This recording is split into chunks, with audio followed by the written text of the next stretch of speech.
oftentimes we as patients don't know how to evaluate a doctor. How do patients know the good from the bad?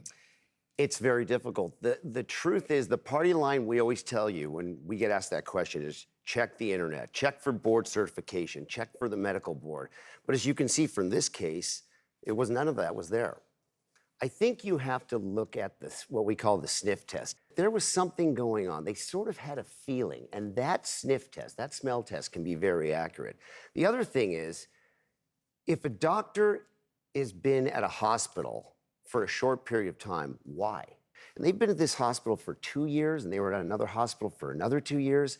That's a very significant sign. They've been bumped along, no transparency, and no disclosure. It's not rude to get a second opinion.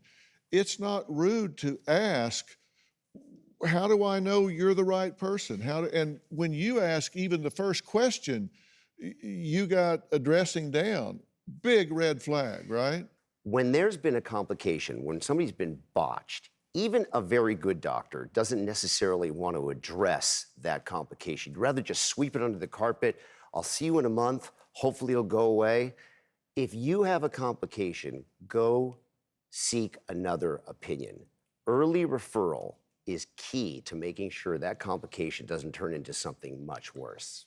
Yeah, and everybody's asking, who does this kind of thing? Who could do this? And so I want to add someone to this conversation who says there's a lot to that in answering that question. And I'm talking about Candice DeLong. She is a former FBI criminal profiler who has analyzed hundreds of crimes of interpersonal violence and has interviewed dozens of killers.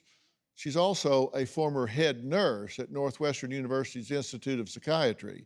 Additionally, she is the host of a new show on Discovery Plus, The Deadly Type, where she interviews killers face-to-face and teaches viewers how to spot one. Joining us virtually from New Mexico is my good friend Candice DeLong. Candice, thank you for joining us today. Happy to help. This is an amazing case. It is. So let's talk about the question. Who is this guy? Well, I think the biggest problem, two actually, combined to create this particular person that I would call a monster.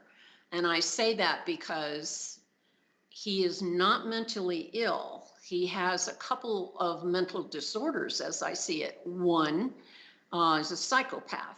Hallmark of a psychopath, they feel no empathy, guilt, or remorse if they do anything wrong. He's also a narcissist, and I would go so far as to say a malignant narcissist. And what I mean by that is his narcissism is so intense, it blinds him to doing the right thing. Rather, he'd prefer to feed his narcissism, his ego, and it makes him dangerous. Do you have a story or a question for me? Click the link in the description and tell me what in the world is going on.